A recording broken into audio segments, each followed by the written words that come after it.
So let's now introduce the MHAlg. Our ultimate goal of implementing the MHAlg is to sample thetas from the posterior density f theta given x. So that's the target distribution that we want to draw samples from. So we want to draw samples of theta from the posterior density.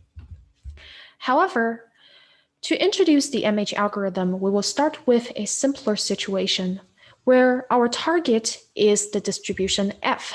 It doesn't have to be the posterior density. In other words, we want to draw a sequence xt such that the stationary distribution of this Markov chain is an arbitrary distribution f.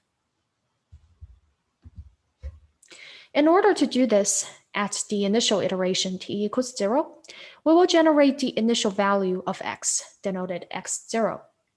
This will be chosen randomly, but in practice, there's often a benefit trying to find a value of x, the initial value that is close to the mode of the density f.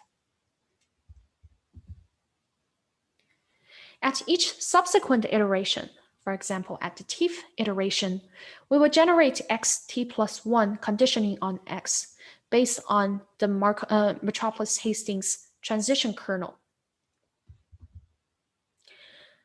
The transition kernel specifies how we will generate the next x based on the current one. In other words, how do we generate xt plus 1 given xt?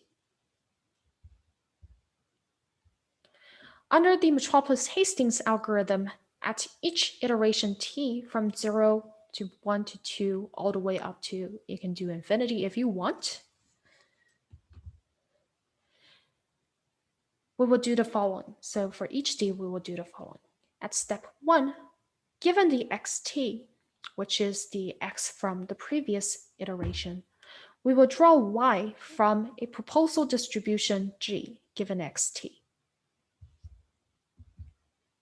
In step 2, we will generate a uniform random variable between 0 and 1. In step 3, we will perform an acceptance rejection test. If the u that we generated in step 2 is less than or equal to this ratio over here, then we will accept and set the next x equal to y. Otherwise, we will reject and set the next x equal to the current x. In other words, xt plus 1 is the same as xt.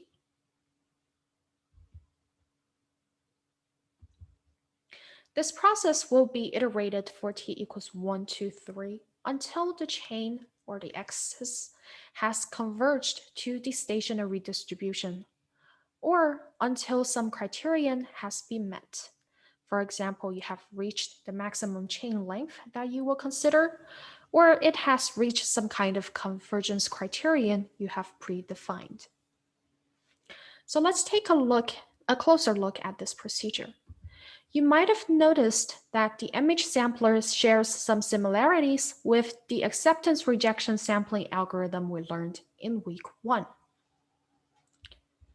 First of all, for both of them, we sample from a proposal distribution. For the Metropolis-Hastings sampler, we first sample y from a proposal distribution g given the last xt. So you can see that for the MH sampler, the proposal distribution is a conditional distribution on the last xt. The choice of the proposal distribution is actually quite flexible, but it must allow the Markov chain to be ergodic, meaning that it's irreducible and aperiodic, so that we know an unique stationary distribution exists. If the Markov chain is not ergodic, then we cannot guarantee that there is a unique stationary distribution.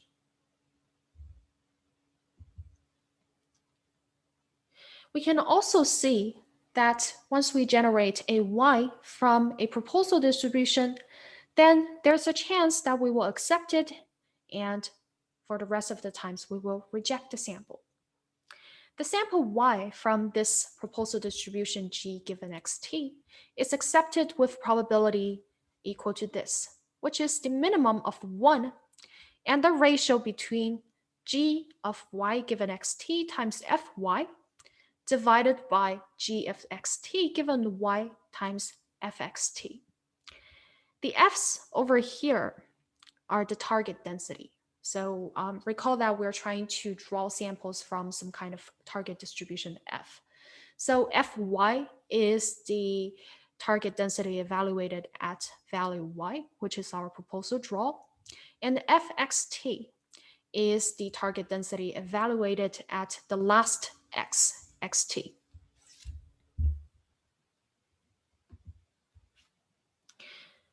Well, although the MHAlg shares some similarities with the acceptance rejection sampling algorithm, note that the MHAlg is inherently different from the random number generators that we have learned in week 1.